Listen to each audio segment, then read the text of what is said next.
Whistle live stream here at the Lombard Studios. Straight out of Lombard. We've been here for years. Almost 2 years, actually. Yeah, it's been a while. Almost 2 years. So we can say years. Hey, listen. Plural. Just the fact that I broke both of you right before we came on. I know. Talk about timing. It's amazing. You had to adjust his bra real quick, though. I did not say that. I said I had to adjust my boobalus. It was my exact words. Make sure they look Don't good in get the them shot. twisted, Andrew. Oh, excuse me. Semantics. As always, my name is David Double D Dykstra. I'm here with my boys. Tyler, Yo Ball and Chain, Butterball, Beautiful. And Andrew Pepe Valentin. That didn't sound very Portuguese to me. Well, you know what? I'm not Portuguese, and shut up. It's not the same. They are not the same. We are not the same. that moment when Andrew wants to go completely somewhere and he goes, can't think of anything, son of a gun. Look, Shut up. I got a whole week off, folks. I'm not trying to use my brain that much this week, so it's going to be a lot of shutdown. Trust me. Andrew Unleashed. Shut your giggle. This is going to be Andrew at the football game on Thursday. Yeah. Yeah, well, you suck, and that's probably about the extent of it. Who are they playing? It's not Joe Burrow. Are we at a chicken farm? All right. They're called the Boilermakers. There's no trains around here. What the hell? Where's my drink? Somebody promised me a drink. There'll be plenty of drink. I'm not driving. Tell you that much. Well. We'll discuss Yes. Lots to talk about. Absolutely. Yes. NFL. We're going to talk our undefeated Chicago Bears. Yeah, baby. That's right.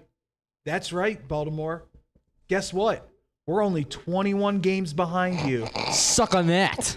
The Chicago Bears are only 21 games behind you. We're coming. The Chicago Bears are coming for you. They should have a preseason championship. I can't take any of this seriously. It's the goddamn preseason. 23 games in a row. What does that mean? What does that mean? Tyler Huntley's a better quarterback than Lamar Jackson. No wonder they're not paying him. We got Huntley. We're good. Yeah, we're fine. We're good. Lamar. It's cheaper. You know?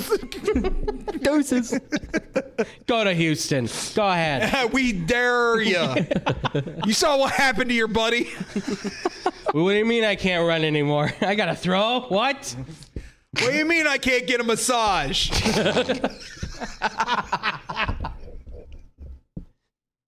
What the hell?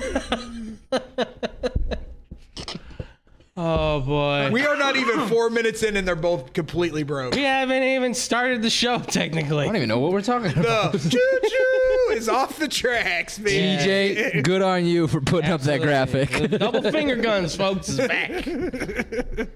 I was a little sad that he didn't show up for the game on Saturday. Come on. Were you really expecting him to be there at this point? Come on. I mean, what's the worst that could happen? He had a What shot. happened the last couple You of get games? stabbed, you get hit by some batteries. Probably. You know? Hey, NFL was the smart ones to go, you know what would be great? Is if he went to Texas after he was suspended for 11 games. Makes sense, Let's right? start him off in the place where this all happened. Of course. That's what's smart. Yeah. Because there won't be death threats. That's why There won't be people throwing feces at him and batteries. No. Texas people are crazy. That's why Roger Goodell's on the top of the list of GMs, right? The greatest to ever do it. Yeah. I'd rather have Adam Silver running both the NBA and NFL at this point. I'd rather have Adam Silver running everything. Yes, absolutely. That being Hockey said, gets better. Baseball's more exciting. Jeez. All right. NFL, college football, Yep. greatest segment in all of entertainment. You're killing me, Smalls. Quit looking at your watch. Let's get it started with our 3-0 Bears in the preseason and talk about how we think they looked this last game. Yep. Andrew, I'm going to start with you because Just you slap are your the pants over biggest here. bear poo-pooer of them all. I would not say I'm. You are a poo-pooer, sir. Yeah. Own so it. wrong to do so. Am I? Yes, you are. I just don't. We love the Bears. I just don't want to Be like every Notre Dame fan out there, Andrew. Just say they're going to win the Super Bowl every year, and eventually, someday it will come true. You know, I do have a theory that most Bears fans have evolved from Notre Dame fans. No, don't poke me in there. Don't throw me in there. I'm not saying you. Nope. I'm saying most, not all. Most. I mean, he is a leprechaun.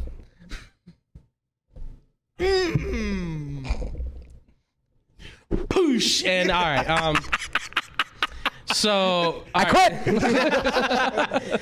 All right, so no, in all seriousness, for the Bears, obviously, listen, going 3-0 in the preseason, it's wonderful, but again, it's preseason. It doesn't really mean that much to me. But for this last game against Cleveland, there was a lot of talk about whether or not it was the smart move to play, obviously, Justin Fields for a full half and see all these guys that are supposedly going to be the starting guys in the first team offense for this first half. Well, what if they get hurt, blah, blah, blah, all that kind of stuff.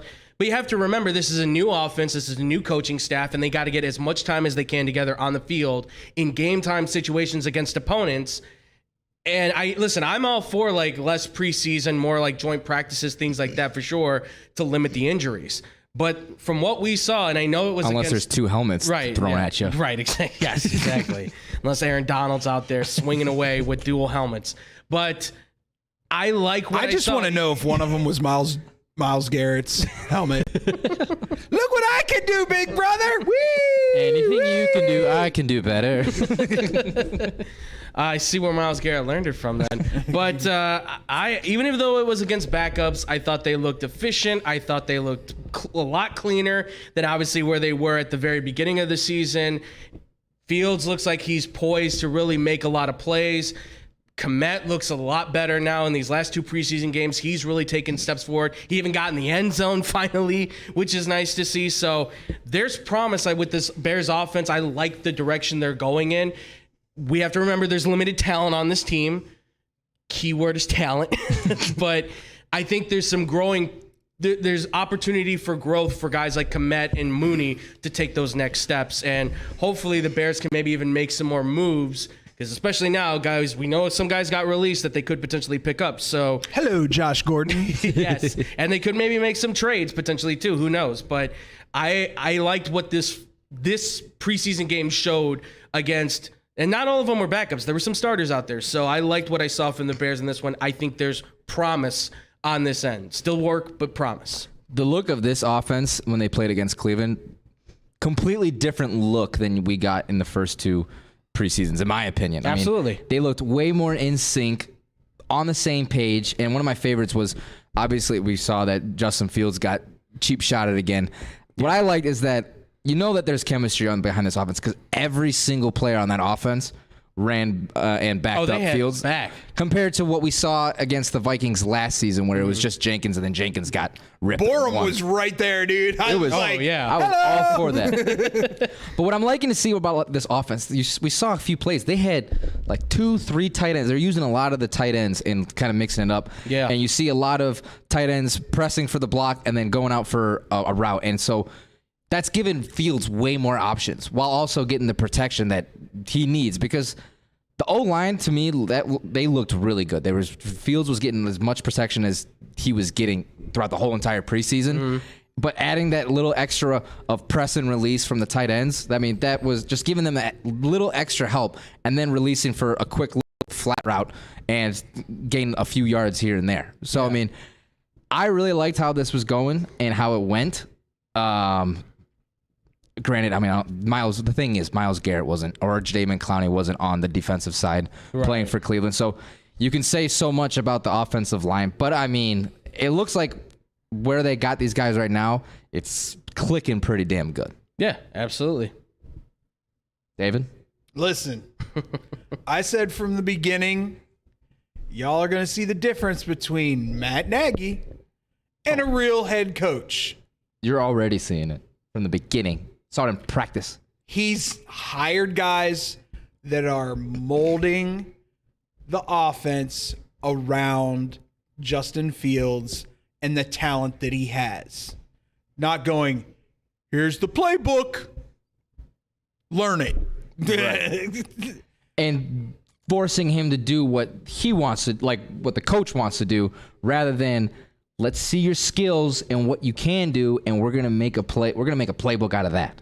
I've loved what I've seen from Justin, especially on Saturday. Beautiful. Yeah. His ball placement was ridiculous. He was very. He threw a couple Spot of on. just straight dimes that were The first touchdown. over people and through little windows and was very, very nice. There was, I forgot the Very name. nice. There was I forgot who it was, but there was analysis that he was with you, David, that he's like, does Justin look familiar like someone else out there? And he used Patrick Mahomes as well. I'm telling you, he could be Patrick Mahomes. He's doing mean, something. It's a big 1B. pedestal, but The first touchdown to Ryan Griffin, that I'll tell you right now, that might have been one of the best throws of the preseason, because that's an NFL throw. 2 defenders closing in on Ryan Griffin, and you have what? The hole might have been like that. it was big, and a he fits that ball tight gap. That was perfectly. beautiful. And shout out to Ryan Griffin, too. I think he's earned a spot on this team. If you're talking about him, Matt O'Shaughnessy, and Cole Kmet, you go 3 tight ends, or you split out Kmet into the slot or something like that, 6'5", 6'4", 6'6". You've got big guys to throw the ball to in a play action rollout from Justin Fields. I think there's, like you said, David, they're setting the offense up perfectly to accent his skills. It looks a lot like what we kind of see with Buffalo. A lot of rollouts, a lot of play action from Josh Allen. There's a lot of that look. They need to get more receiving options that obviously can do more. Hello, Josh Gordon. Exactly. Josh Gordon. I still say explore the option to trade Roquan to Seattle for Tyler Lockett and picks. Because I think that's something that Seattle... Don't tell me Pete Carroll would not love more defense, because that's his genre. He loves defense. And I think for a guy like Tyler Lockett, it's a veteran wide receiver that could work well with Justin Fields to put the ball down the field, take the double team away from Darnell Mooney to get one-on-one situations, give Cole Kmet one-on-ones inside. I mean, be it him, add Josh Gordon. Why not give him the vet minimum and then have a pretty well-loaded receiving core then? I mean, it gives you more options than St. Brown and Pringle right now being the number 2 and 3 guys at this point. I was a little more okay with the depth of the receivers. Yeah. But as soon as N'Keal Harry went down, and he's going to be out for about half the season, they're saying, maybe a little bit sooner. But I was kind of really banking on him to be that number 2. Absolutely, and he was looking good. And he was. And so, but now they're kind of almost back to square one. But, I mean, I'm still having my faith in Vilas. Here's the thing, and I'll be real straight with you. The thing that's going to help these guys out more than anything, and it did in the preseason game, is that running game looked solid. And I don't know about, has Montgomery maybe shed a few pounds? Probably. He looks like he's a little bit more in shape. His twitch is a lot better too. I would say he looks a lot quicker than he did last season. I don't know. They look good overall on the year. I think this one they did get shut down a little bit in this one, but overall they opened up the holes. You saw that there was opportunity for them to burst I'll take through, 21 points in the first half every single time. No, yeah, absolutely. We don't see that often with the Bears. No, we don't. Never. They didn't average anywhere near here. that. Like, Khalil looked good. Montgomery looked good. I'm happy with the running backs that they have. Ebner's going to be there as well as your third down back, more than likely. I think we're going to see a lot of Montgomery and Herbert swapping. We'll see. And here's the thing: you haven't seen a whole lot of Vilas.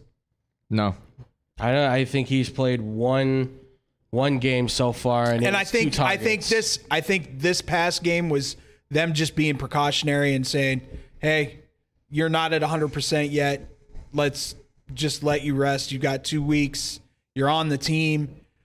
What I want to see, him and Pettis on kickoffs. Who are you going to kick to? It might be Vilas, because Dante looked pretty good out there. He might have earned a spot on this roster to legit play. Yeah. but I feel like with those If two you options, put both of them back there. Oh yeah. I feel like the Bears will gain a significant amount of yards either who they kick, because the special teams has been looking fantastic. Oh, their special teams might be the best thing of of this whole entire roster. When you look at the depth they have on there for kick and punt return, Velas, Dante, Ebner, you've got Herbert. I mean, Pringle can do it too if he wants. Like, and you now have the best rookie punter in the NFL. I gotta say, he's looking solid. I will eat my words on that. I don't like the fact he was a 7th round pick because he could have used that on a wide receiver, but could be worse. He can kick the hell out of the ball, and that is obviously very key. Could be worse. It could be worse. Because you could be the Baltimore Ravens and used a 4th rounder. Well, there's some punters that obviously... Or the Buffalo Bills. I was going to say, there's some punters that earn their job and unfortunately don't have them anymore, but obviously we'll probably talk about that a little bit later. But I love the fact, too, that Santos, I don't know if you guys saw the thing where he said he was taking 100 snaps for field goals and punts and everything. He was taking 100 snaps a piece just to make sure he got the ball down right and everything, the tips lined up and everything, because he's like, I don't want to be the guy that messes it up. Mm-hmm. So I like that. I like that kind of work ethic, even though it's special teams. That says a lot. Well, and let's be honest, Santos is the guy. Let's hope, He's going to score a lot of points this year. Let's say Carlos Santos. Cairo. What? Carlos. Carlos. I don't know where you got Carlos from. Carlos Santana. That's how my brain probably works. Okay. That's acceptable. That's how my brain works. Santos is dude, there's been some freaky stuff that's happened in the NFL over the last week, and we'll get into it here in this next segment. Just be careful, dude. I'm just saying, be careful.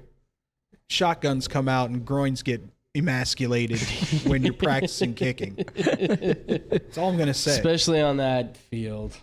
Yeah. But it's supposedly going to be ready to go next Sunday. All right. On that BS note, when we come back, we are going to talk rest of NFL and kind of maybe preview some stuff as well. Here on Blow the Whistle, the live stream. The Chicagoland area has a large number of lonely dogs currently filling shelter pens, just waiting to find a family.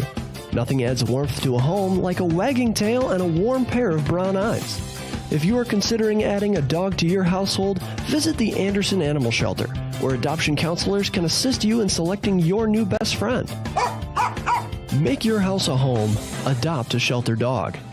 To see a current list of adoptees, visit their website at www.andersonanimalshelter.org or meet them in person at 1000 South LaFox Street in South Elgin.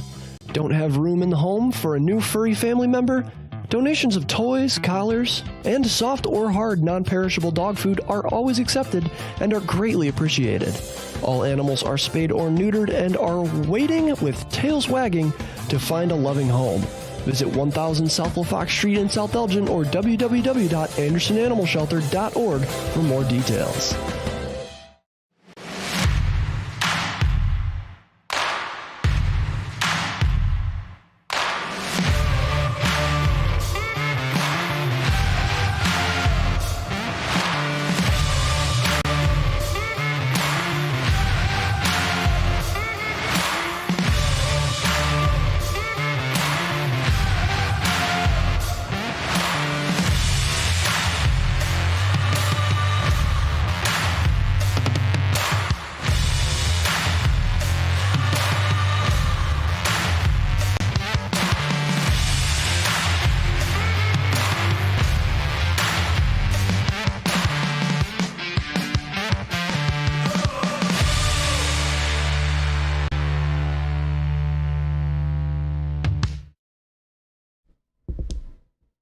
I'm going to miss Mrs. Doubtfire this.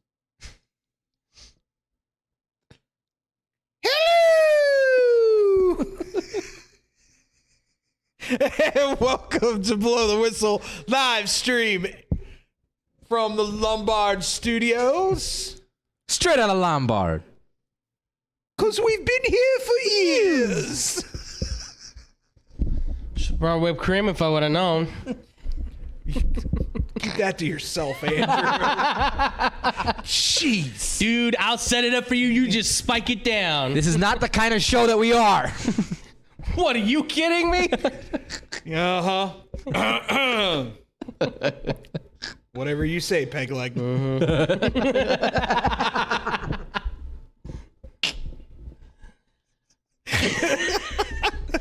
What has happened to our show? What are you even talking about, David? I mean, he was just at Quahog, so he got a little giggity giggity. Did you do what I told you to do? No, what did you say? Go onto the beach or walk into somewhere there and go, No, I didn't. what the hell? Boy. Man. All right. So let's talk about some of the big news that has been happenings in the NFL. I want to start off. I'm sure we don't have a graphic for this, but that's all right. Mike Tomlin knows who his starting quarterback is, but ain't gonna tell nobody. Oh, he's pulling a Brian Kelly shot. They said they have a pretty good idea of who the starting quarterback, and this organization is smart enough. You don't need to rush Kenny Pickett. You don't. I don't think they will. I think it's Mitch, and Mitch looked good Sunday. He did. Wow. Stop it. His He was looked actually good. able to throw. He's Deep. looked good in every game he's played in. Preseason. I So? don't give this kid any credit from where it's due right now. He's an average quarterback. He will always be an average I quarterback. never said he was a great quarterback. I'm not saying Did the words I know. great quarterback come out of my mouth? I'm not saying anybody said anything like I that might have- either. I But might- people keep talking about this guy like he's going to be like he's going to have a rebound kind of a year. It's not going to be a rebound kind of a year because they know how this is going to go. He's going He'll have to a lead couple of them games. to the playoffs. He's not Yes, going he to is. do that. Yes, he is. This team's going to go 8-9. They're going to miss the playoffs at their first losing season, which everybody thinks is going to be 9-8 the end of the or world. 10-7, It's not happening. and they beat Cincinnati opening weekend. It's not happening either. Can we make a bet about that? You want a show bet? Let's do it. That's fine. Show bet? All right. Sandwich? Yeah, I'll do that. Jersey Mike's? Sure. Sweet. Deal. All right. Yeah, all right. We don't need a handshake. So we're picking Steelers. Obviously, he's picking Bengals. Yeah. All right. We just going straight up? yeah, it's All right. fine. It's for sandwiches. Because we're fat asses. And I'm hungry. money. Money? What's money? Food is currency here, people. Food is the BTW. But listen, I'm currency. not taking anything. I understand that Mitch has looked good in the preseason. My problem is that when it comes time for him to play in the season, he hasn't been a starting quarterback since his time with the Bears now. Yes, he learned some stuff maybe with the Bills. Sure, okay, why not? Mike Tomlin is a very good coach, and obviously he's let Matt Canada get entirely on the forefront of making sure that Mitch has plays designed just for him. But I think Mitch is still an average quarterback that can't launch the ball down the field, that will eventually put himself in trouble and find himself in a situation where defenses will swarm him. He'll get under pressure. He'll get himself, overwhelmed and start making bad plays. I think he's no better really at this point than Taysom Hill. I think he's on that level at this point. I don't think he's any better than just a guy that He's should better be like, than Taysom Hill. I don't know about that. I really don't. Okay, so I would say. I put him at Taysom wide Hill's receiver. not- If Taysom you Hill's learn not how a to true catch it, put quarterback. him at wide receiver. are you ready for me to bury my Falcons? Go for it. They just had a lacrosse player make their 53-man roster. What? As a what? What is Wide it? receiver. Jared Barnhart. He catches with a stick, not with hands. Listen, you're Falcons. You know the help that they can get at wide receiver. I at this mean, point, there so. was one guy that was a pretty darn good lacrosse player that turned into a pretty decent wide receiver by the name of Hogan. Yep. I didn't even know about Yeah, that. Kevin Hogan was a former. You didn't know lacrosse Kevin player. Hogan was a lacrosse No, player? I had no idea about College that. lacrosse player, and Bill Belichick said, "I'll take one." You want to know who he played How about for? this guy? Who? Penn State. Ah, you fell for it. Sucker. Again, you set it up for him, and he just spiked it down. We're winning this volleyball game, boy.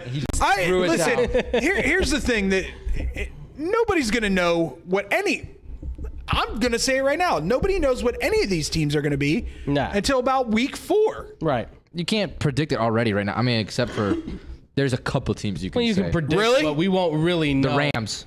Rams? They're already guaranteed to be a Okay, top week seed. 1. Cooper Kupp blows out his knee. And I don't wish this on them by any means. Allegedly. And Matthew Stafford separates his shoulder, torn labrum. Well, yeah, if that happens. But see, that's what I'm saying. You don't know what's going to happen. Obviously. But skill-wise, I mean, I don't know. It is against the Bills. So Week 1, Aaron Rodgers goes down and gets a crystal stuck up his bum. Or takes another Percocet. I had it in my back pocket and it poked me in the booty. I was accidentally tripping. Accidentally tripped. I won the Super Bowl high on ayahuasca. Well, Doc Ellis could put your no-hitter. I'll just take a Percocet before a game. But back to Trubisky. Yeah. I've already seen like big progress with him after leaving Chicago. I mean, like in the snaps that he got with the Bills. Exactly. It was, to me, it was Nagy. Is Trubisky a great quarterback without Nagy? No. But Trubisky can be definitely an above-average quarterback. Doesn't need him to be great. They don't need it. Exactly. They need him to be a manager. But do not turn over the ball. With him that's being all under you Mike need. Tomlin, I don't think Mike Tomlin's going to settle for him being average. And he's shown that he can do a lot. He's a very mobile quarterback. And I mean, and he's got receivers this time. So, yeah, I'm sorry. I think you plus need to 7,000 MVP. I understand that offensive line is terrible. If you don't want to get Kenny Pickett killed, I totally get it. You need Kenny Pickett to hit, though, and I think you need to give that guy every snap that possibly counts so he can continue to grow and be the quarterback. Because now, listen, in today's NFL, you got to be able to have a quarterback to lead you. We've seen that, obviously, even with the Steelers, right? This is no longer 2005 and 2008. This is 2022 where quarterback counts for a lot. And the Steelers are number 1 in spending on the defense, and they're 31st in spending on the offense, which means that they're relying a lot on that defense to be out there on the field as they making should. Plays. But should they, though? That's the problem. Mike Tomlin, Brian Flores, as you should. I understand that, but at what point are those guys going to be like, dude, we're saving your ass left over, right? Because wasn't Trubisky already in this type of system before with the Bears? They've got talent. I'm not saying they don't. I actually like their OC way better than Nagy. Canada is a freaking genius. I mean, he's a proven Nagy. guy for sure. So I'm not denying the Steelers the offense has got solid weapons. They've got weapons. Yeah, that's great. So I mean, it's a different and situation it looks like than Trubisky Chicago. and Frymouth have a connection. Sure, because he can't get the ball out to Deontay Johnson. I don't care. I'm just Frymouth at 25-yard clips. I'll take it all day, every day. People should be cautious because yes, the Steelers could have a winning 10-7 winning record, but I mean, you want to be able to win, be the best that you can be, and I think that's what Pickett. I don't think that's what Trubisky. I don't think he's going to do all that. We've seen in the league now, it's like you can't really rush these rookie quarterbacks. I mean, you look at it, it's all it kind of throws it all off. Somebody bring up dumbass's name. I dare you. We don't have any more projects anymore here in the NFL. Wait, who's dumbass? Andrew knows exactly who I'm I'll let you say it if you want to say it. Say it. Freaking Desmond Ritter. How'd he do on that first pass across the middle? Oh, it got picked off. Oh, hey, let's see how Desmond does with the first team. Oops. He doesn't want to give Desmond a chance, but he'll give Trubisky a chance. I don't understand it. Because there's talent there. I pick Trubisky. There's no Ritter too. There is no arm talent in Desmond Ritter at all. He cannot make the throws. Yes, he can. No, there's not. Trubisky can make the throws. No, he can't make every throw. He makes a 40-yard pass at best. He puts 50 on it if he puts his all arm behind it like he's throwing a baseball. But you don't need a deep ball in that system. Yes, you do for Deontay Johnson. No, you do not. You absolutely do. He's your deep ball guy. You can't just keep dunking it around the. You have to be able to throw a couple of deep passes here and there to get easy touchdowns. If you want to compete with the rest of the this is a crazy comparison because it's not even a comparison. But think about it. Tom Brady's not big on the deep ball. No, they're able to he wins Super Bowls and they just do short little routes. Absolutely. And so I mean. Who says that I'm not comparing him to Tom Brady. Right. But I'm just saying, who says that they can't use that same kind of play style and still march up the field? As long as you're moving forward, You don't have to go deep every time. I will be willing to give him the first 4 games to prove that he can do the pre-snap read stuff, because that's the difference between him and Tom Brady, is that Brady is the best pre-snap read quarterback in the history of the NFL. He knows every defense before it happens. So I get it. I understand where everybody wants to give him a shot. I'm just not seeing it with Trubisky. I'm not giving him any more benefits of the doubt. Just so everybody knows, and you can hashtag, what's your Twitter? Tyler Buterbaugh. At Tyler Buterbaugh. You heard it here first. Mitchell Trubisky is the next Tom Brady from Tyler Buterbaugh. I didn't. At Tyler Buterbaugh. Say you that. Send him all the tweets you want. At Tyler Buterbaugh, he said Mitchell Trubisky is the next Tom Brady. You're putting words in my mouth. I did not say that. You can email us as well. I did not say that. radio@gmail.com. I said comments or they questions could play. Tom Brady has been successful with shorter routes. I did not say even Tom Trubisky. Brady, even on that level, he still throws a deep ball. I'm telling you, Mike Evans occasionally, and Chris Godwin. Not as much. You don't really. You need to be able to have that arm every now and then to be able to launch the ball. Trubisky had a great deep ball the other he day. didn't. Yes, did you not see that play? Oh, by the way, put in a beautiful spot. I just want to say this right now. I'm calling it right now. The steal of this NFL draft, and I said it from the get, is Sam Howell. He is now the number 2 quarterback in Washington. He is a double ankle sprain away from being the starting quarterback for the Commanders. Yeah. And if he gets that, Carson Wentz will never see the field again. I guarantee it. Maybe. I can see that happening. I mean, Maybe. He was the Heisman front runner before the season started. no, I'm last year. saying more of that Wentz is going to get injured, but I mean, Oh, it'll happen. It'll happen. It happens every year. yeah. Last year He'll he get made poked a nice in the stretch. eye or something. I can't see. I mean, it's really easy when the Cowboys apparently just fall apart, and then Jerry Jones makes the claim that we ride with Ezekiel Elliott. What year are you living in, dude? It's not 1995 where you go Emmitt Smith up the middle. It's 2022 Dustin! where you Hi, throw the Dustin. football. Unbelievable. Jerry Jones Shout out to our guy Dustin Ligman who just walked by for the fake football guys. from the fake football guys. Check him out FFG. He did flip. tomorrow He at flipped us 2. off, but it's out of love. Yeah, it's, you know. It's out of love. It's how Dustin how and I. Dustin it's and how Dustin and I say David, hello. It's their wave to each other. I'll walk by his office and just stick my hand in and flip him off. That's true love. That is true That love. is true romance right there. But that being said, that's enough NFL talk. Somebody's got to go to work. Yeah. We'll see. I'm gonna map it out. See how long it takes me.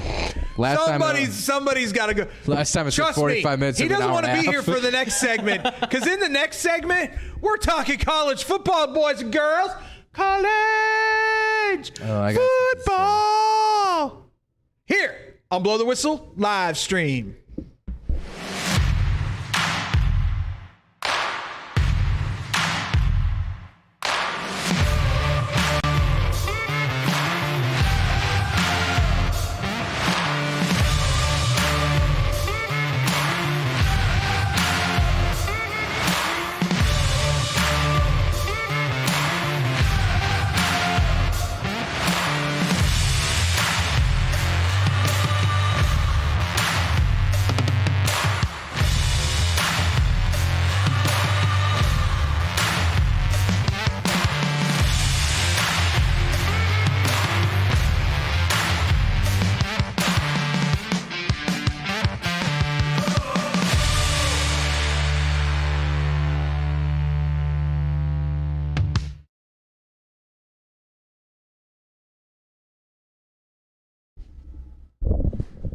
And He's gone now. so violent. You're so violent. He's gone. He gone. I did. I dropped the mic. Wow. Andrew literally dropped the mic. I did. I actually did. Nothing funny about it. No. He just decided to drop Yeah. the mic. I dropped Tyler's mic because he's gone. He gone. Bye-bye, Tyler. Travels to Tyler. Tyler had to go be a big boy and do work. Yeah. Some of us get that done before 10 a.m. in the morning. Some of us take a whole week off because they don't like their job. They're real. They're paying jobs. Yes, not their they're real paying jobs. They're paying jobs. Yes. Bye, Tyler. Can barely see you over the window. Is that wrong? You're terrible. Is that too awful. much? Is that You did 2. Now that's 2 already today. Two? Come on, man. Don't you just want to see him do the? Oh, it'd be great. He's going to have to get you back now. That being said, there was some college football on Saturday. Was there? Not really. Okay. I mean, if you really want to be honest, I'm about being honest. I don't know if I could call that college football. I guess it counts. I mean, it was a game. Yeah, there were games on. It was a solid game. Yeah, I watched Utah State and UConn, and Utah State and UConn. Was I watched. So I guess my boy showed up and showed out until he got hurt and is now out for the season. Yeah, something like that. Poor Jake. Oh boy. Poor Traquan. Boy, He was having himself a good game. Yeah, he was, and then They were up. They were dogs, and they were up 14-0. Yeah, That ridiculous. and then it all fell apart. Well, can't talk much about that because David didn't fare too well over the weekend when it came to his picks. David must not know much about college football, but I thought I did. Well, listen. College football is really tough, man. But especially in the first 3 to 4 weeks. Right, and especially with these games. Betting Yeah. these games Yeah. is very difficult. Because how much do you really know about some of these teams at the end of the day? All of a sudden, Vanderbilt's got a dual threat quarterback that can do everything. Who knew? I'm telling you, dude, that kid. If you didn't see it, by the way, Mike Wright, who plays for Vanderbilt, Mike effing Wright. 6'4", 195, from Fayetteville, Georgia. Fayetteville, Georgia, excuse me. I've never seen anybody do what he did at Vanderbilt. I think he's the first quarterback to ever put up those kind of numbers. 63-10 against Hawaii. In Hawaii, by the way. In Honolulu. Timmy Chang, you must protect this house. That is the one thing Hawaii has over everybody else. Yeah, they did not play well. I'll be honest with you. When I was kicking in high school as a place kicker, that was my dream. I wanted to go to Hawaii and play kicker and just kick field goals for them. Oh, I mean, that's probably the best job in the world because then after that, you get to go relax on the beach. How awesome is that? Because No, you get your degree. yeah, but relax on the beach. Look, man, I didn't go to college for no degree. Shh. I went for the NIL money. I wonder if kickers are getting NIL money. Oh, they absolutely are. I can tell you right now, they absolutely are getting endorsing deals. That's awesome. They absolutely are. And some of them are getting pretty hot deals. They're not getting, obviously, the $1 million quarterback things, but they're getting some pretty hot, we're talking 6-figure deals for some of the top guys out there. All right. So, Go respect kickers, to those go. kickers, man. I mean, Go. Yeah. We've got to talk about who is now being defrosted.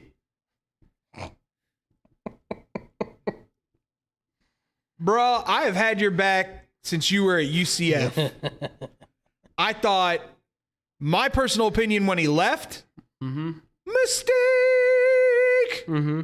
Guess what? I was right. You ain't getting those Florida players to come to Nebraska. Jeez, man.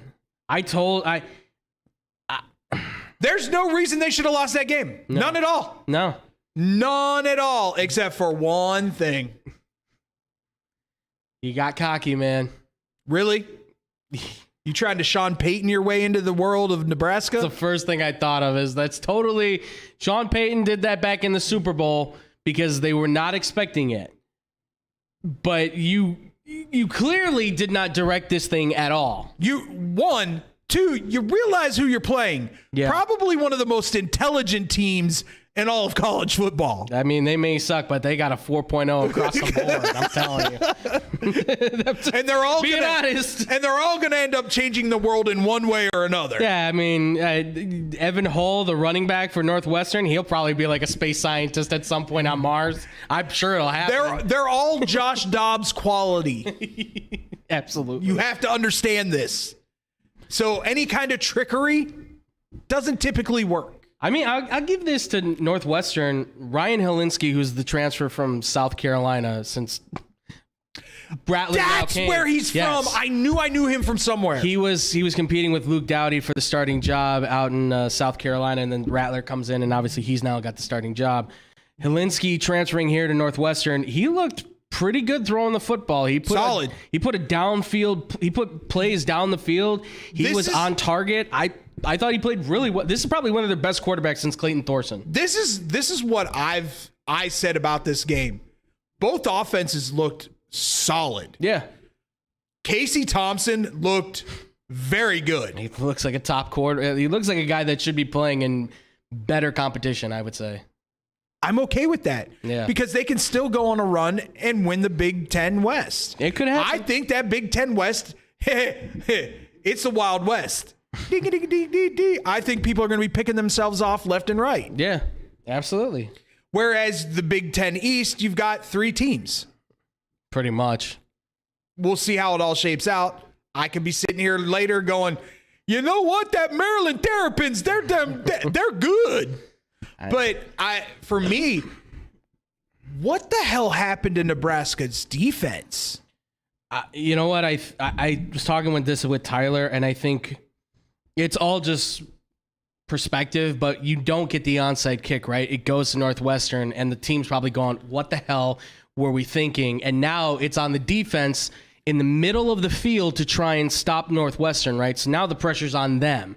And I think once that happened, considering that this team, they've got some decent guys on defense, but they don't blown off of that line. That line was getting handled. I mean, this is where a guy like Skoronski, who's possibly a top offensive tackle for the draft next year, he was knocking guys out of the way. That team was opening up holes. They may not be a solid team, but isn't that the guy you said was like the next Slater? That's what they're comparing him to, because he's taken over Slater's position at left tackle. So, and he's 6'6", 315. He's in that perfect size of a guy that can just dominate that. And I know his brother. Yeah, I played against his brother. His brother was no meatloaf either. He was 6'4", 290, and a behemoth too. He was a shack of potatoes. He wasn't no meatloaf. Yeah, by the way, call me, man. Let's talk a little bit. But I honestly, one thing we know about Northwestern, they've always relied on the run game, and they had 2 guys almost go for over 100 yards rushing. See, and that makes a difference. Evan Hull and Cam Porter. Cam Porter, by the way, great running back. They went for over 200 yards apiece. That says it all right there. They could not stop the run. Well, and moving on from this game, to me there was an even bigger surprise during week 0. What the hell, by the way? I'd rather you call it week 1/2. Yeah. Really? Where did Illinois come from? They played Wyoming. See, here's my thing, though. I had Wyoming covering. Brett Bielema is a renowned runner of the ball. Right. Don't get me wrong. I think the running back for Illinois is solid, if not top prospect. Yeah, Chase Brown, I think, has a good chance of cracking in there as I'd say right now he's like a late draft pick, but you never know. He's only a sophomore. Yeah. I don't got think a lot of time. I don't think he's going anywhere. I think that might be a running back that sticks for 4 years to prove what he's worth. Absolutely. And to but all of a sudden, they've got a quarterback who can throw the ball. Danny DeVito's son decides to play some football. No, I'm joking. Yeah. DeVito, who is a transfer from Syracuse, looked absolutely phenomenal. Yeah, he stepped in there and he played really well. I mean, between Arthur Sitkowski, who's the guy that transferred from Rutgers, is also on the team. He played a little bit, but DeVito, I mean, he didn't put up giant numbers, but he scored it twice in the end zone. Solid. 27 for 37, so he's completing well in his passes. So. That's what you're going to get with a Brett Bielema offense. Right. As funny as this sounds, ladies and gentlemen, the passing game opens up the running game for them. It's the 3 yard. It's the 3 yard in a cloud of dust mentality for Brett Bielema. He's always been like, we run the ball, and that's their strength, and then occasionally we'll throw the football. It's very much what we saw in 2006 with the Bears, right? It's throw out of necessity, run the ball to set up everything for the offense, and then let the defense kind of go hunting. And look, this quarterback went 5 for 20 for 30 yards and an interception. Andrew Peasley, thanks. You had to have the same name as me. Great. For 30 yards passing. He ran the ball more times than he passed it. So, I mean, that says it right there. It's Wyoming's not Josh Allen anymore. He's not there. But their next game, and let's get. They got true tests coming up. Let's get into this week's. The fun. Call it the fun. Interesting. There's going to be some interesting games, for sure. I mean, it starts off Thursday. You do have the backyard brawl. Yes. Which, let's just do the old cliche. You throw out the records when it comes to this game, ladies and gentlemen. Oh, wait, neither one of them have played yet. Never mind. West Virginia goes to Pitt. I think Pitt handles West Virginia pretty handily here. I think it'll be a competitive game. I haven't seen enough of JT Daniels. I don't know where he's at right now. Keaton Slovis looks great. He's at West Virginia, right? He transferred to West Virginia. He's the starting quarterback. Yeah. Slovic's like two. Keaton Slovis is legit. He backed up Jackson. Well, he started before Jackson Dart, and then he backed him up, and then they both transferred out. He looks like he's going to be that next Kenny Pickett-esque type of quarterback. I don't know if he's going to put up those numbers, but I think he can do something similar. I think he can definitely have a great year. Well, and I'm very interested to see what Pitt's offense looks like, just because their OC is now with Nebraska. Right. And they lost Jordan Addison, too. And as much as we dogged on Scott Frost, kudos to Scott Frost for going, the offense is yours. Yes. You take over the offense, because the offense looks completely different. Oh, yeah. Get the right quarterback and get the right OC. You can see what it can become. Thompson just has to calm down and figure out his weapons. That's it. Yeah. I think that's all they have to do. And I think it is just a time for him until that starts clicking. Please just get Dakotas out there. I got to see him score a touchdown. Yeah, that'd be interesting. Other than that, in the early, I mean, there is one big game on Thursday night. Mm-hmm. We are actually headed to it.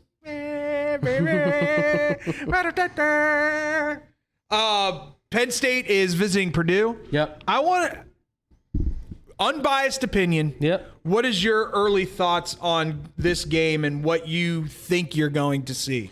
I think Penn State will win, but I think Purdue will keep it close. I think it'll be a single-digit win for Penn State. Both of these teams are just outside the top 25 in most rankings. Yeah, absolutely. And I think with Purdue, it's laying a lot on Aiden O'Connell to make plays and let their defense kind of take away the over-the-top that you'll see from guys like Parker Washington, concentrate a lot of their efforts on that. For Penn State, I think they're going to have to lay a lot on their running backs, Singleton, and what's the other guy's name? Keon, yes. Letting those guys kind of just run free, and then occasionally let Sean Clifford make his passes to the outside. Really short stuff. Keep it a lot underneath. Don't try going over the top. Yeah, a lot because I know Parker Washington can fly up the field, but this is a Purdue team that's going to try to take that top half of the field out. So keep everything underneath. I think they can win the game that way, and I think they will. But I think Purdue will show up. Aiden O'Connell, I think, is going to be a guy that could be a sleeper for next year going into the draft, because he's got size and he's got an arm and he's got accuracy. Three things that a lot of people are looking for. If he can put the leadership and he can get some wins in there, he's got a good shot at pushing himself up. So I like this matchup. I think it's much more of a fun matchup than people are giving it credit to. I'll be very honest with you. This is where I want to see how this defense plays. Yeah. Because Penn State probably has the best cornerback duo in the Big Ten. Mm-hmm. You've got probably a top 10 pick in Joey Porter Jr. I think by the end of the season he might be there. There's a lot of corners in this that are going to be there. It's going to be deep again. Yeah. But that being said, you are now going up probably not against what you would consider a premier quarterback. Yeah. But a guy who is developing into something that could be special at Purdue, which they haven't had in a very long time. Yeah. If you can shut him down, that bodes well for the defense. My main concern is the defense. I think the offense, year 2 of Sean Clifford being in the system, this is the first time he's ever had that happen. Mm-hmm. He's had different OCs for each of the first 3 years that he played. Yeah. So I will give him a little leniency there. So this is year number 2 in this system. Right.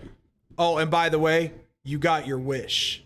Aller was named backup quarterback. I told you, man. So I'm going to almost guarantee you Villanova is going to enter the transfer portal more than likely. You do not let a quarterback like Drew Aller get away. Oh. He can change your program like that. I am going to show you the picture my son sent me, and I will let you read. Actually, you know what? I'll show it to you now live. So you can and get a then you reaction can shot? Yes, you can read what my son said. Okay. And I went, and my answer is my answer because I know what this kid is. Yeah. But he sends me this shot. Update: freshman Drew Aller has been named team's backup quarterback. Dude, his arms are massive. He's a man amongst boys, Bubba. He is. Look at his arms. Yeah. His arms are huge. This is why he throws the ball 70 yards down the field, folks. And I said to Dominic, I said, listen, you saw it when at the spring game. We both did. He wasn't making the throws like he should have. Right. But you could see out on the field, he was a man amongst boys. You knew exactly who he was and exactly where he was at all moments because he towered over everybody. Listen, you give this guy 6 games to the full year to sit and learn this system. By next year, he's probably hitting dimes. 60, 70-yard dimes easy. This is the quarterback that changes your program. This is what gets you that top ranking and pushes you up the rankings because while, yes, Penn State's defense is always great, the running game is always there. Now you have somebody that can take it over the top. And that's the other part of the game that I want to watch. Yeah. This running game has to develop this year. Yeah. The last 2 years, there has not been a running game. It's about a lot of running by committee with them. And can I just tell you, I got super sad the other day because I watched the game where Journey Brown kind of announced his presence to the whole world against Memphis. And I was just like, oh, Journey. Such a shame. Should have been great, man. You were, I thought he was going to be the next great one. Oh, yeah. I thought he was clearly on target. He was probably going to be better than Miles Sanders. He was looking that good. But, things happen, beyond Injuries your control. happen all the time. And he was sad, but he stuck it out like a champ. And now he's well celebrated. We were teasing this game. The big test for Illinois is coming this week on Friday. Illinois at Indiana. There you go. Too many eyes in the Big Ten. Yeah, I was going to say too many eyes in the Big Ten. A lot of eyes in the Big Ten. I forgot it was on Friday. Now that I hear that, because of that quick turnaround, that could possibly hurt Illinois if you think about it. Like that could be something that kind of maybe sets them back a little bit. It's a day short. If it was a Thursday game, I know. Instead of, but it's one less day that you get to prepare. And I know really Fridays are usually like off days where you just kind of go through the motions. But you never know. This could be Indiana has had the opportunity to kind of sit and wait and prepare for this game and this game alone. If they come out and they're ready and they see what they did against Wyoming and they go, well, that'll be easy to stop, and they're able to do it, I mean, Indiana wins this one easily. Yeah. You know who got the shaft? And I'm going to give kudos to them. New Mexico State got shafted. Now, let me tell you why. I watched that game. No. I'm not talking about the game. I'm Because that talking game about was terrible, I'll tell you. terrible. Terrible. They had 2 points by the half. 2. They got kind of not Yeah. Oh, yeah. short week. Yeah. They played Saturday. Mm-hmm. They're playing Thursday Yeah. against Minnesota. Yep. And 15-year veteran, is it Tanner Morgan. Tanner Morgan? Yeah. I always want to say Connor Tanner. No, it's Tanner Morgan. Tanner Morgan. I mean, But see, once again, Minnesota's whole season yeah. rides on whether Mohammed is the running back that he was 2 years ago. Well, all of that relies on him and Morgan. Morgan's got to take those next steps to play like a top tier quarterback. Like everybody thinks he's. Hey, does that sound familiar, Penn State fans? Penn State and Minnesota are the same team. Both coaches love each other too. Yeah. They're best friends. Did you know that? Yes, I did. PJ Yeah. Fleck and James Franklin, they get along very well. They also look very similar. If you squint your eyes from a far range, they almost look the same. So that's also something. There's a little glaring difference there, but Right, yes. I see what you're saying. Yes. Do you think Michigan handles Colorado State? I think so. They're giving them 30 for Michigan. Absolutely, I think so. It's Colorado State. Colorado State lost a lot. I don't think they'll be able to bounce back right away. You want to go watch that game? Tickets only $37 at the Big House. I'd go to that game. You know what? I wouldn't mind. The only problem is I'll be yelling at Harbaugh pick a quarterback, because he's playing one quarterback this game and then playing one quarterback another game. Here's one for you. You want to go to the Buffalo Maryland game? We could get tickets for $2. There you go, Maryland. That's how much we think it. Baby Tua don't bring you guys no love? No, he's Talia. He's not Tua. That's the problem. He's Tua's brother. That's how he's known by people. I think he may be better. That's my opinion. That's not saying a lot. That's Consider not where Tua's everybody's at. opinion. But let's get to some of these marquee games. Let's do it. 2:30 kickoff. You have Oregon going into Georgia in the Chick-fil-A kickoff game. There's some interesting dynamics to this game, though. Oh, yeah. You have a former SEC quarterback coming into Georgia, knowing exactly what he's walking into and probably preparing his fellow teammates for what they are about to experience. Help me. Sorry, Bo. But you also have the former defensive coordinator Yeah, Manning is going from against Kirby Smart. Georgia Yep. coming in with his new team. Yeah. So this is one of the games that I've picked Oregon to cover. And I think it's because of the narrative of former coach, Yeah. former SEC quarterback who is used to dealing with the environment in which they're going to be in. Mm-hmm. And it is Oregon. You want to be a big-time program? Show up in big-time moments. Right, yeah, absolutely. Oregon, I love your defense, man. Noah Sewell, Panay's younger brother, is outstanding. Justin Flo, by the way, if nobody's seen it, he is the baby man. That kid is a junior, and when he came into college, he was 6'2", 245, and had an 8-pack. I'm not joking. And had like 32-inch arms. I'm also not joking with that. He is insanely fit. And I wish I was younger, but I don't have any faith in Bo Nix, unfortunately. Well, neither do I. I don't think if I had any faith, here's my thing. Oregon was a top-level team last year, Right. with no quarterback. Yeah. Yeah. I will keep in mind, too. Bo Nix at least gets them couple steps ahead.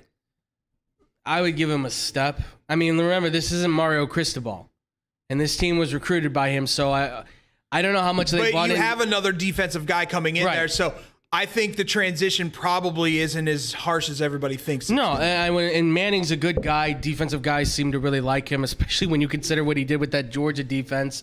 I'm sure they're looking at it saying, Yeah, didn't their whole first team get drafted in the first round? pretty much. Pretty much the whole squad went in the first round, it felt like, or they at least got drafted for sure. We know 3 of them did. Yeah. But I just don't know if I've watched Nick since he was at Auburn, and I've just never been impressed with his stuff. He throws a great ball with good velocity. He can get the ball down the field, but he's made some really poor decisions. And I think if you say to him, you don't need to make every play, just sit in the pocket or roll out and make a quick throw, and we can get down the field, I think Oregon has a good chance in it. That being said, this Georgia team's got too much experience. They're too goddamn good. It's still Kirby Smart. They're the defending national champions, and they didn't lose anybody because they just reloaded guys. Because according to the last thing I heard, Tykel Williams, I think the guy that took over for Trayvon Walker, according to Nolan Smith, who will be his counterpartner, who should be a top pick, by the way, as an edge rusher, just said, yeah, I think we've got the next Trayvon Walker coming out in Williams. So that's happening for Georgia. So My question to you, though, is they lose a pretty big piece in James Cook on the offensive side. yes. Are you looking for Stetson Bennett to maybe take that next evolution step for himself? Or do you think, here's a better question, do you think that national title game was the coming out party for him? I don't know if it was the coming out party for him. I think it was more of the put the respect on his name for sure, which I think we all have at this point. Can't do it. I'm sorry, dude. Yeah, I apologize. I can't say anything bad about you. On behalf I of- talked so much trash about you going in, what was it, the Michigan game?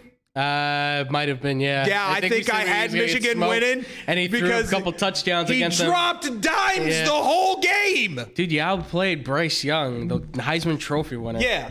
So On I behalf of the country, we apologize. so sorry. But I wouldn't say- Greatest football name ever. Yes. But I would say I think he is who he is. And I think that's all you need him to be, is that he's clearly a guy who can move the ball around, make his passes. There's no doubt, like, okay, Stetson is going to be who he is. Yes. They've got probably the best tight end in the country. They've got 3 of them probably at this point. They got Brock Bowers, Penn State's right there with them. Eric Gilbert. They've got Washington. They've got 3 guys. All of them are 6'5" and over, which is nuts. They have a basketball team on the court. True freshman from last year, though. Was, Yes, Brock Bowers will easily. They're going to go 2 tight end, no doubt. Okay. So I get you've got to replace Pickens. yes, they seem to have a guy because he transferred from Bama, I think it was. So that'll be a big to-do. Plus, they've got some guys they recruited that are top tier guys that And fit right. you have to replace James Cook. Yes. So Which I think they can do. Kendall Milton's a pretty good running back. They've got some good guys. it's just, once again, I understand that we're in the age of there's no more reload, it's replace. Right. And I swear to God, if I have to hear Nick Saban say one more time, well, we're going to have to rebound from last year. Get over yourself, dude. It was a rebuild year. Go to hell. Go to hell. Some of us are actually trying to rebuild. Let's take it to what I think probably could end up being probably the best game of the day or night. Utah at Florida. That could be interesting. First and foremost, the Swamp is a place that you dare not venture unless you're ready. It's tough. That's a tough place to play. You have a rookie head coach out of Louisiana. Yep. I think, to be quite honest, Florida's success relies on one thing and one thing only. Anthony Richards. Son? Yep. Yes. Richardson. Yes. Son. Listen. Am I wrong? No, you're absolutely right. Everything Florida does right now is predicated on Anthony Richardson taking the ball and making plays. And I think that's how it is. This is the time you have, if you're gonna beat Utah, this is the time to do it. Oh, this can be a major upset. Week one in your home, in your house, with a guy that everybody has said could potentially go down as being even greater than Tim Tebow if he got his head on straight. And it sounds like he has. Yeah.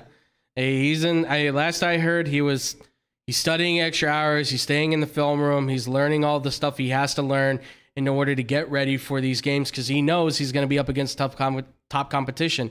And this is a true test. This is Utah. We know their defense is always great. It's an opportunity for also the Florida defense to prove themselves, because they've got a bone to pick with as well. Honestly, the last 2 years for Florida, that's been the issue more than the offense. Yeah. I mean, you're always going to have issues with Emory Jones, but they were moving the ball at least. They were scoring points. They were keeping up with some of the better teams, but their defense, for whatever reason, could not stop a fly. Yeah, they lacked momentum or whatever the case was. They just couldn't get started. So they're out to prove something like, hey, we're still Florida. We still produce the best in the country. And that's what Napier wants to show, that these guys can do it. And I think his influence, being a guy who knows both sides of the ball, you're going to see Florida. I don't know if they'll win this game. I think they can compete, though. I think they truly can upset. If they play this game right, they can upset Utah. And I mean upset Utah, like double-digit, 14-point difference win kind of thing. In my eyes, and I've said this, you and I kind of both have talked about it, Florida could be that under-the-radar SEC team this year, like Arkansas was last year, that comes out of nowhere and goes, we're here. Yeah, they're one of those teams that are just under the rankings. They're sitting just outside. They're looking for a chance to get in. So we'll see. I'm excited for that one. Like I said, that could end up being the best game of the day. Yeah. Because you and I both agree the marquee game of the day is probably going to end up being a blowout. Yeah, Wisconsin, Illinois State. Yeah, there you go. Come on, Illinois State. Notre Dame at Ohio State. Yeah. Listen. May I, please? Feel free. Please. Tom, I love you, and I know we're going to this Penn State game, and I know we're probably going to have a very long conversation about this on the 3-hour drive out there. That may end up having somebody thrown out of the car. We'll see. I can't do it with Notre Dame anymore. I can't. I've given them as many inches as I can, and I just can't use it no more. I can't. Ohio State is too high-powered. The only defensive guy they have right now that I think is actually carrying his weight is Joseph, who transferred from Northwestern. Outside of that, they don't really have a lot of guys that are going to really kind of be staples. But yet that's what everybody's touting, all this defense. This defense is going to be premier. Maybe they are. I mean, maybe I don't know enough about it, but I feel right now, as I've watched this team expand themselves with the recruiting and everything, which has been great for them. I'll give them that, although they do lose a top 5-star recruit. That was not good, Neely. But nevertheless, they've done a really good job of recruiting. But the problem is those recruits don't come in for like another year or two. And that's part of the issue. And that's what I think a lot of people take into account with these things. I think you and I said 2-3 years down the road, we might be legitimately talking about Notre Dame being legit. But guess what? That's going to be when, I don't know, they join the Big Ten. And here's the biggest and most glaring difference between these two teams is at what position? Well, I mean, you could pick a couple of positions, but the main one's quarterback. You've got a Heisman hopeful against who? You've got the top guy right now in the Heisman preseason going up against Tyler Buckner. Who I will say, 4-star recruit, yes, good arm, but who? It was him or Drew Pine. Again. Chris Pine's little brother? No, not even close. Right. Both of them are rocket arm guys. Both of them are talented, don't get me wrong, but when you consider what Ohio State has, which, yes, they are loaded. 12 deep at wide receiver? I'm not even. Listen, Six. I'm not even joking. Don't exaggerate. No, It's I'm not six. exaggerating. Please, 6 wide please, receivers. if all 6 of them went down in the same game, Only 4 of them were number 1 receivers in the country when they decided to sign up for. but see, that's what I'm saying. Is like even if all 6 of them went down in the same game, fair, man. Yeah, exactly. it's like Space Invaders. Give some of it to the rest of us. You don't need Marvin Harrison Jr. and Jackson Smith-Njigba And Julius Fleming. You don't need all. That's the funniest thing of all. I think all around, Marvin Harrison Jr. is probably the best wide receiver on that team, and he is the least talked about because he is his father. He doesn't shoot off at the mouth. Yeah. He doesn't. He goes there, does his job, and goes home. He doesn't really talk to. He'll still talk on social media. That's about it. Instagram and Twitter. Otherwise, you won't get a peep out of him. You watch the press conferences after the spring game for Ohio State, which I did. He didn't say a word. He hardly said, "How'd it go?" It was fine. I was glad to be out there. It was cool. Just have the pads on. How you gonna match up with? You got your father's last name. Your father's a Hall of Fame wide receiver. How you gonna do? I'm Marvin Harrison Jr. It's okay. That's it. That's all he says. He doesn't say anything. But see, that was Marvin Harrison. Exactly. When he was playing. Like, ridiculous. Where did Marvin Harrison go to college? He went to Syracuse. That's right. He Him played and McNabb. with Donovan McNabb. Him and McNabb. That's and right. a little-known defensive end by the name of Dwight Freeney. Oh, wow. That Syracuse team was stacked. And where is Syracuse now?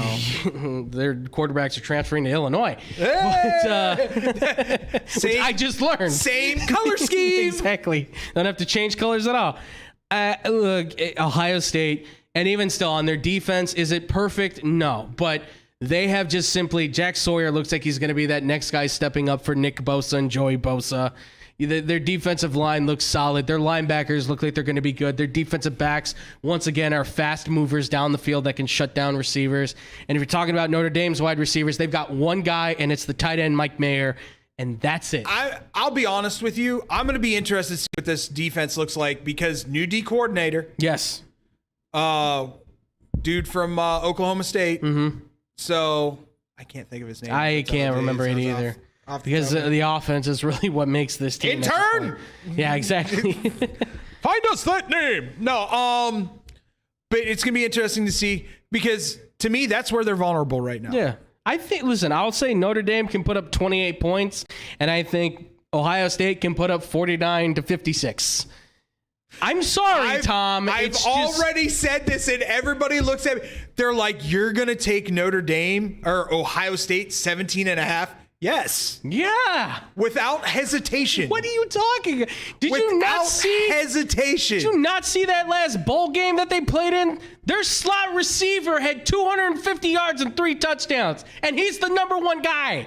He's the number 1 guy now. How do you think that's going to play out?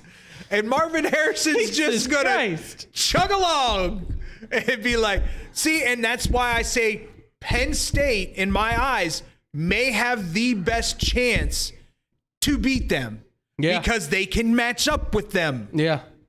They're pretty much the only ones that can take out, I would say, both of those guys. But the problem is if you go 4 wide, you have to get those other quarterbacks have to really be committed because those wide receivers are insane.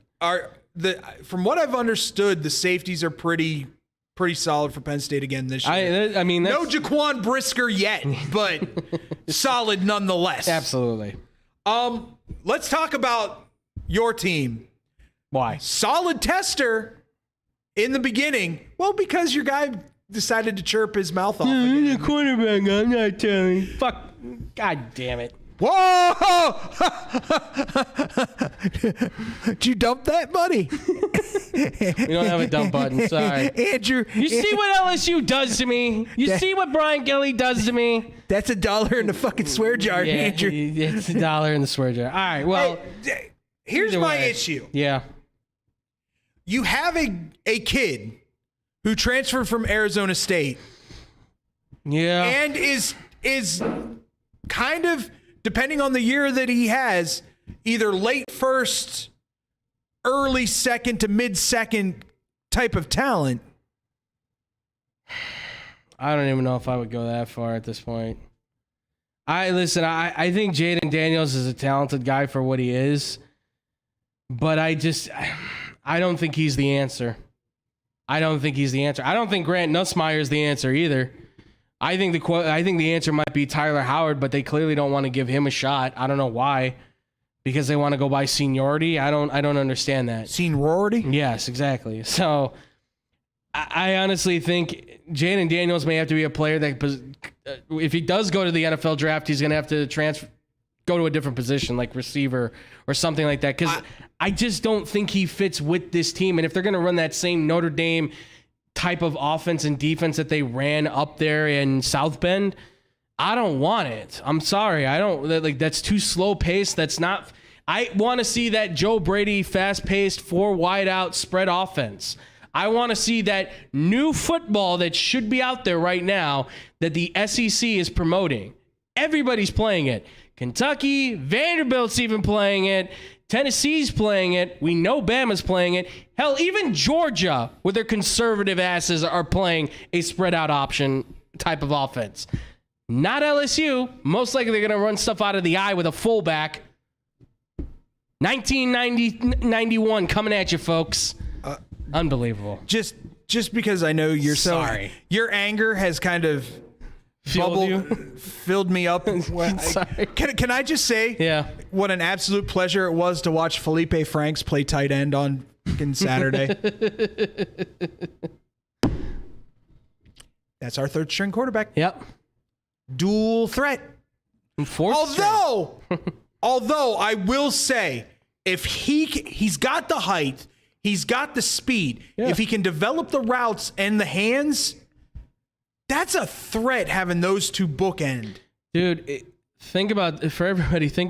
There have been I would say about 5 quarterbacks that have come into the NFL and changed positions. The most infamous one right now is Logan Thomas. Was drafted as a quarterback by Arizona and instantly said, I'm not making the team as a quarterback. Coach, I can play tight end. Can you catch a ball? Yeah, I can catch a ball.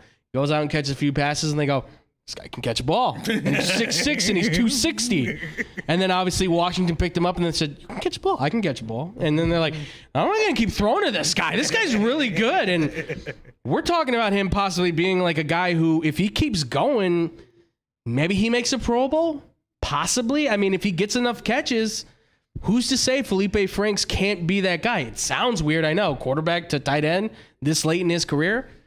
If you want to stay on the team, you got to make the change. And if you can block and you can catch. If you think about it, though, I mean, like, it does give a little bit of a Taysom Hill kind of feel to it. Of course. Because if he's on the field, well, what if they pitch to him? Right. You do a tight end screen, and then you set him up to make a throw down the field to he does. whoever. Ladies and gentlemen, you can say what you want about Felipe Franks. He can throw a beautiful deep ball. He can. He's got an arm. It's just when people get in his faces where he becomes not so good. Yeah. No, yeah. That's where he has problems. Not so good. Absolutely. And let's talk about your other guy that you've kind of thrown off to the side. But he's got a tester his first game, too. Yeah. DJ Uiagalelei going to Atlanta. Doing a good job with that. Hey, man, it's been seared into my head. Now if I can just get Tagovailoa. No wonder you just say Tua. Tua Tagovailoa? Tagovailoa. Tagovailoa? We'll get you there. We'll get you there. I'm super white when I say it. Okay. All right. So Clemson going into Atlanta. Yeah. Probably, yep, they're playing in the Mercedes-Benz Stadium. They are. So this is going to be a big game for Georgia Tech.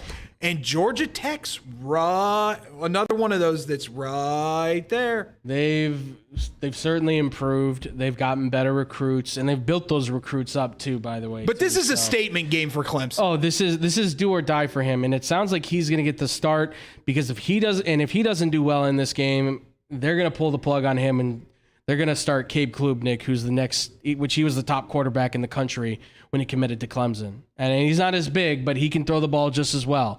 He went to the same school that Drew Brees went to, that Matthew Stafford went to, the Westlake, for those who don't know, in Texas, which is maybe one of the top schools in the state of Texas and the country for high school football. Yeah, they're insanely good. And he's just as good. He is just as good. And DJ needs to play, and this is in the Mercedes Stadium. Lights are on Monday night. You have got to perform. If he does not, Dabo Swinney will not be afraid to pull the plug on this. He's done it before. He did it with Kelly Bryant. He pulled the plug on that and said, I'm starting Trevor Lawrence, and look how that worked out.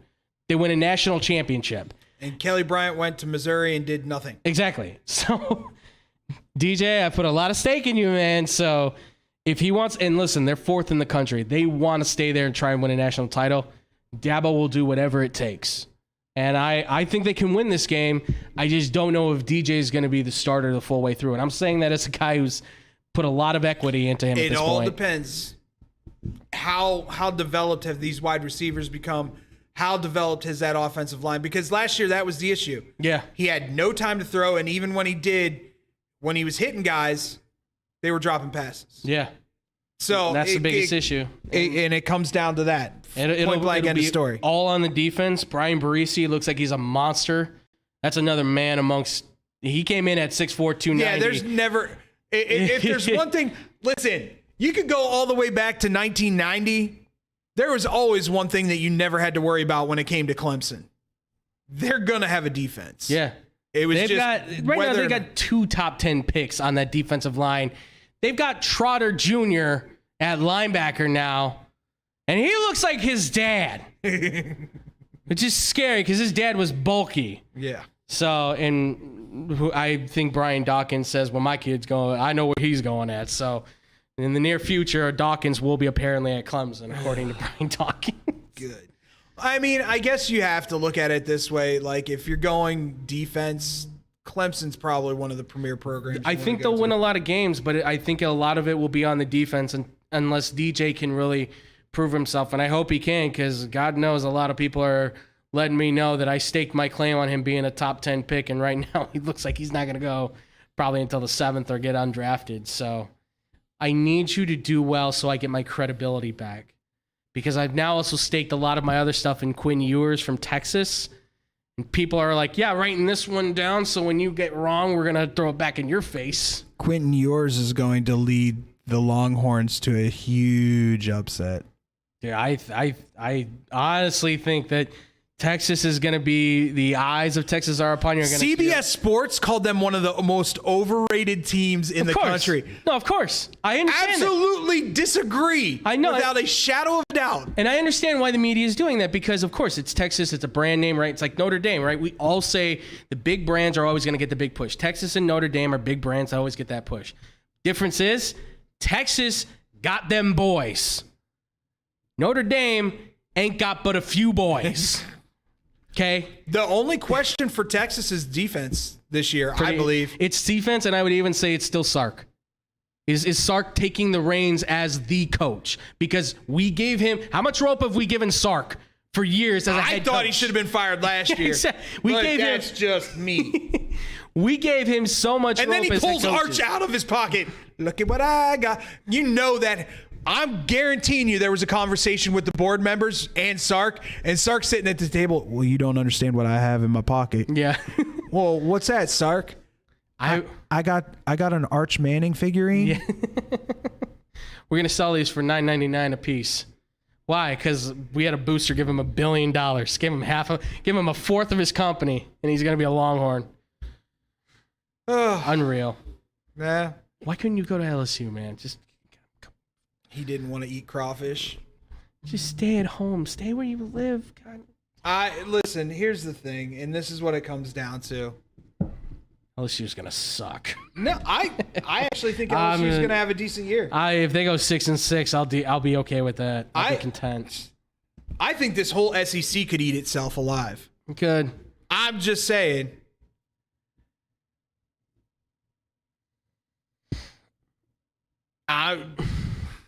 Yeah, I know. There's so many good quarterbacks. There are. So many good and now the dude from Vanderbilt comes out of nowhere, and you're like, what the hell? Making it harder, huh? Thought there was an easy win on the schedule. Nope, not anymore. Ridiculous. Well, who would you consider the easy teams now? I don't know. Vanderbilt, obviously not. Where's Rutgers? Can't Rutgers join the SEC and give us a win?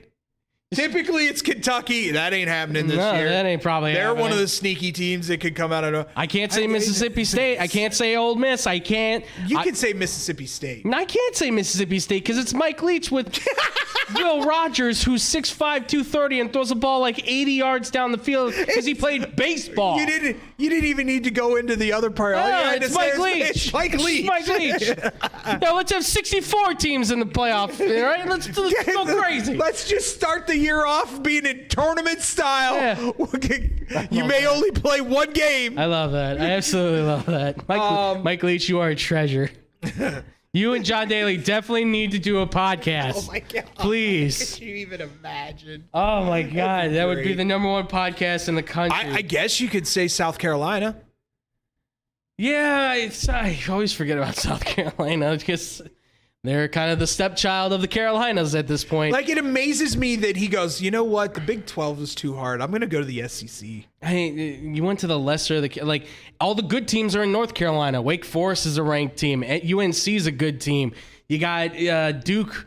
Well, okay, Duke's good at basketball. And Duke's NC State, ACC. right? Yeah, and they're ACC. But and then you've got all those are NC State. Who but I'm saying all the good teams are in North Carolina. Yeah. The one good team is in South Carolina, Clemson, and then there's like, oh yeah, that's right, there's South Carolina, and then people are like, Redheaded stepchild. yeah. Well, and by the way, too, folks, if you also want to know, Coastal Carolina is just right down the road from South Carolina. Yeah, South And Carolina might be the number 3 team in that state right now. South Carolina State's kind of been put on the map thanks to Shaq Leonard. So South Carolina ain't looking too hot right now. Just saying. Go Chanticleers. All right, I'm good. I'm content now. Listen, it's college football, baby. Absolutely. It's back. We're going to be can't there wait. live on Thursday. Yes, sir. I'm so excited. Absolutely. I am so excited. Hopefully no one gets their asses kicked. Tom! Keep your No comments fights. to yourself. No fights. We're professionals. I can't be getting arrested. Can't lose my job. I can't get arrested again. That being said, when we come back, it's time for the greatest segment in all of entertainment. That's right, ladies and gentlemen. It's time for You're Killing Me, Smalls. And if you've got one that just had you saying You're Killing Me, Smalls this week, hit us up on Facebook, Twitter, Instagram at BlowTWhistle1, or you can email us at blowtwhistleradio@gmail.com, or hit us up in the chat on the YouTubes. Absolutely. Let us know. When we come back,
and welcome back to Blow the Whistle live stream here in Lombard Studios.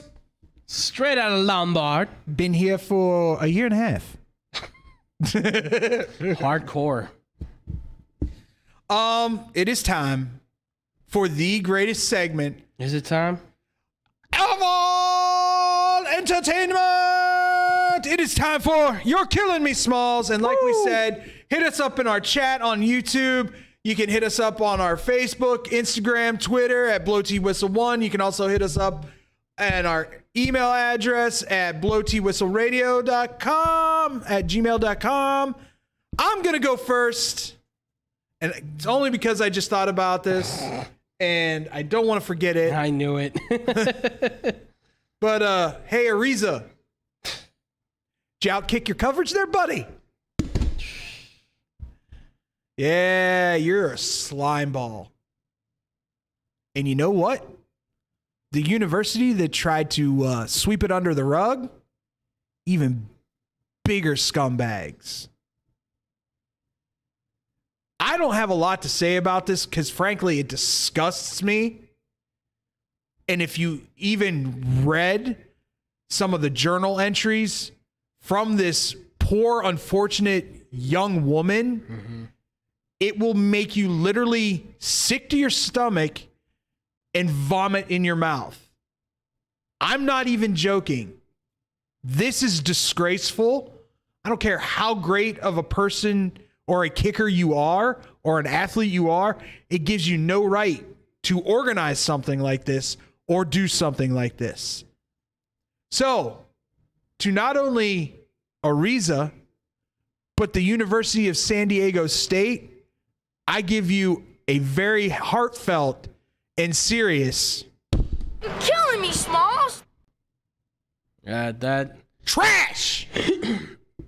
well, tomorrow on X-Bomb Sports, we'll get more into it.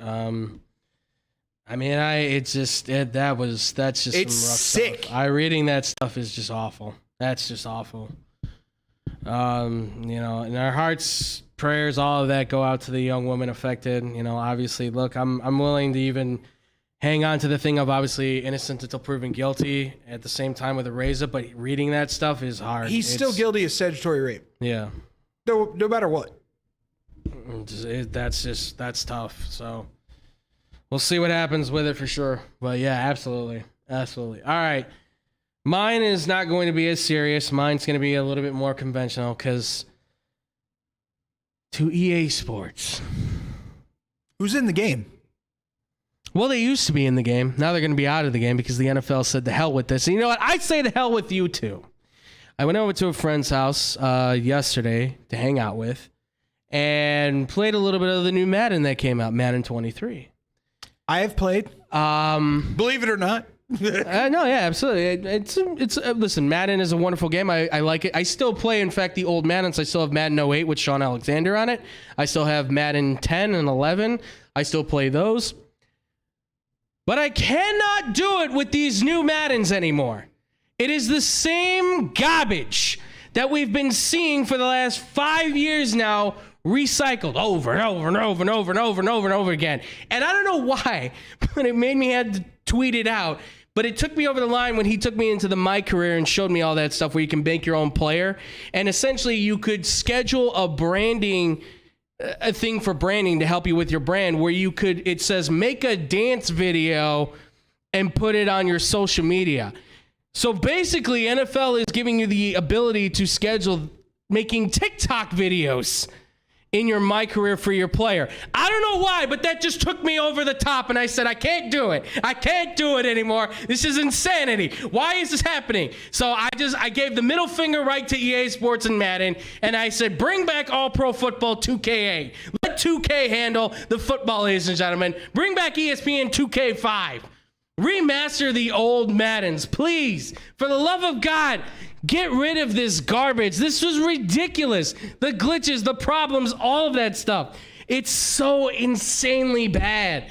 It's insanely terrible. There's no interactions from the players. There's no interaction from the fans in the game. And I know it's a video game. You can only program so much. You're $1 billion company, and you can't do a little bit more work than putting in this little handshake. Yeah, man, there you go, make the interception. That's it.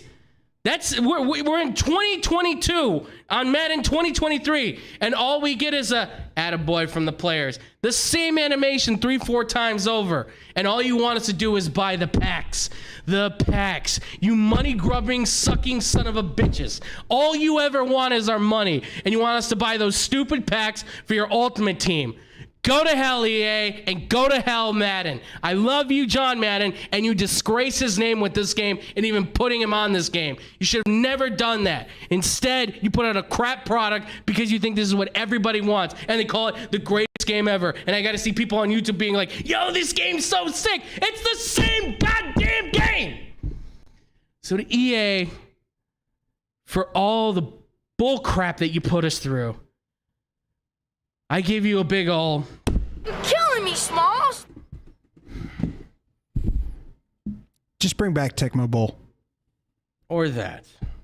I liked All Pro 2K8, where I got to play as the John Elway and Barry Sanders and all those guys. I Tecmo thought that Bowl, was good. you had Bo Jackson, LT, and it was beautiful. I'm telling you right now, go watch All Pro Football 2K8. Just watch a quick video on it. You will see the physics on that game well outweigh whatever's going on right now. 2008, and the physics are 1,000 times better than what's happening right now with Madden. All right, so we got one from King B-Mac. Okay. He goes, just the White Sox in general. Nothing more to add there. I'm a Cubs fan, and I'm disgusted for White Sox fans with this me team too. this year. So, a killing me, Smalls, to the dumpster fire stinking up the south side. You're killing me, Smalls. Tony La Russa. You jackasses! Tony La Russa. You're killing me, Smalls. Who else can we go after? Rick Hahn. Rick Hahn. You're killing me, Smalls. Kenny Williams. Kenny Williams. Killing me, Smalls. And let's not forget the man who has been told by the fans themselves with a big old sign in the back of that field, Jerry Reinsdorf. You're killing me, Smalls. Hashtag hire AJ. I wish this was your head, Reinsdorf. I really do. Hashtag hire AJ. Hey, we got Urban Meyer fired. We can get AJ hired. Please hire AJ and sell the team. Please sell the team and hire AJ. Dude, if I had won that 1.2 bill, I would have been like, dude, we're buying the White Sox. Buying the shares of the White Sox. We're I think buying they're the only White worth off $800 million. They haven't even hit the billion mark because they can't get themselves over the value of a freaking baseball team. I would spend. I would pay that luxury tax. Hey, Aaron Judge, come play on the South Side, baby. You did it, White Sox. You broke me. You broke me. Now he's a Cincinnati Reds fan. No, I'm just, you know what? Screw it. I'll go with the evil empire if I have to. No. I'll do it. No. Then they're breaking my heart right Hey, now. look at me. They are making. Look at me. I don't know what else to do. You go with a team that gives you hope and then crushes your soul, like the Philadelphia Phillies. I swear to God. You should have gone with the Pirates, Look at man. me. Look at me, Bryce. I'm dead serious right now. If you do not perform exactly how you did in AAA, we're going to have issues. You're going to get Toxin too. You're making me want to be a Cubs fan, and that's not cool. You're really making me want. How dare you? I know. Better manager. Yeah, yeah, no doubt. Better owner, I would think. Nope, not even close. At least he's not. All equals. Yeah, well, one's not spending money, the other one's not saying anything and not doing anything. So, pick your poison. All right, that's going to do it for us this week on Blow the Whistle, the live stream. Andrew! What? Where can they find you? You can find me. Go to hell. Sorry. You can find me in the gutter with the rest of my tapes. Yeah. You guys can find me. I'm at Boom Crew Captain on Instagram. That's where you guys can mostly find me. As always, though, I'm always here on X-Bomb Sports doing our live stream thing, 5:30 to 6:30 p.m. and Wednesdays and Thursdays. And if I'm not here, I'm always here on Blow the Whistle, the radio and the TV side with David and Tyler. So that's where you guys can find me, or you can probably find me at the bottom of a whiskey bottle by the end of this week if I got to watch the White Sox lose. Hey. Yeah, exactly. If I got to watch the White Sox and the Tigers and everybody lose one more game. Yeah, I'm done. Go Bengals. All right. Who they? Who they think gonna beat them Bengals? It's the only one you get on this show. Not the AFC North. Steelers. I am David Dykstra. You can find me at DDykstra7795 on Instagram or David Dykstra4 at Twitter. You can also find me on Blow the Whistle every Monday 2 to 4 on sportsdownchicago.com. or 2:30 to God only knows when, because we might go on tangents. Here on YouTube every Tuesday. You can also find me Monday through Friday, 6 a.m. to 9 a.m. Eastern Standard Time on the BetQL Network, The Daily Tip with hosts Chelsea Messenger and Michael Jenkins. I'm typically on there for a couple segments each show. Talked a lot of good college football today, so I enjoyed that. Where else can you find me? Oh, starting Saturday, I was gonna say. you can find me 3 to 7 Central Standard Time at the first in-studio, Chicago-produced BetQL in the action with Gabe Ramirez. There you go. You got it. Pete Futak, and I do not want to completely butcher her name for the 15th time today. Alyssa. Don't remember. Oh, I'm sorry, Alyssa. I apologize. So sorry. I couldn't remember. I was like, oh, he's gonna ask me what the name was because Tyler was the one that pronounced it. I'm so sorry. I'll call Tyler right now and be like, pronounce Alyssa's last name. Yeah, exactly. I apologize. I will get it down, I promise, and I will support you. We also want to throw out our love to our boy Brandon Januska doing his radio thing. Yes, sir. What station is that again? That is 94.3 Genuine Country. He's doing the 90s hour at 9. I hope he's also having fun doing some play-by-plays. It is football season, so I'm sure he's going to be calling some football. Oh, yeah. So listen for the Janusk on the call. Big shout out to our girl, Hannah B. on air.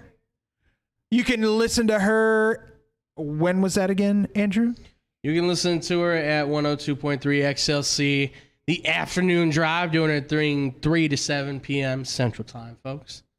And this is my job these days. You guys can also find her at 96.7 The Star, where she's doing the After 8 Hour show with Eddie Volkman. It's Hannah B and Eddie V doing their thing. bunch of single consonants aligned in the They like that rhyming astrophysics stuff, yeah. of life. What? I have no idea what I'm talking about right now. It's getting late and we're hungry. Fake football guys. Absolutely. When are they going this week? They're going tomorrow. That's right. Me and David will be producing yeah, that's right. the show tomorrow. It 2 o'clock. should start at 2. I got a doctor's appointment, so we will see. But we should be going around 2:30ish. So be on the lookout for that. Let's say Fake football 2:30. guys. Yeah, let's go for 2:30 probably. Because that way we'll probably start around 3 because, God forbid JC's ever on time. Yes. That's right. Eh, I put you on blast. we love you, but get here on time. But yeah, so you can check that out tomorrow at the Fake Football Guys on YouTube. Just search the Fake Football Guys and you can see our, maybe beautiful faces. I don't know. We'll see. Wombats. Yes, absolutely. Anything else? I think that's everything. Fine. I didn't want to say nice things to anybody else anyway. You're in a mood. Don't forget about our boy Tyler Buterball. Of course. He does a lot on the score. You'll hear him was occasionally. here, so He was here. yes. And then he had to leave.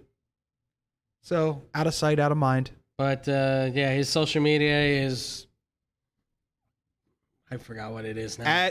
At Tyler Buterball, right? Something like that. Tyler, you know what your social media is. Call it. Oh, damn.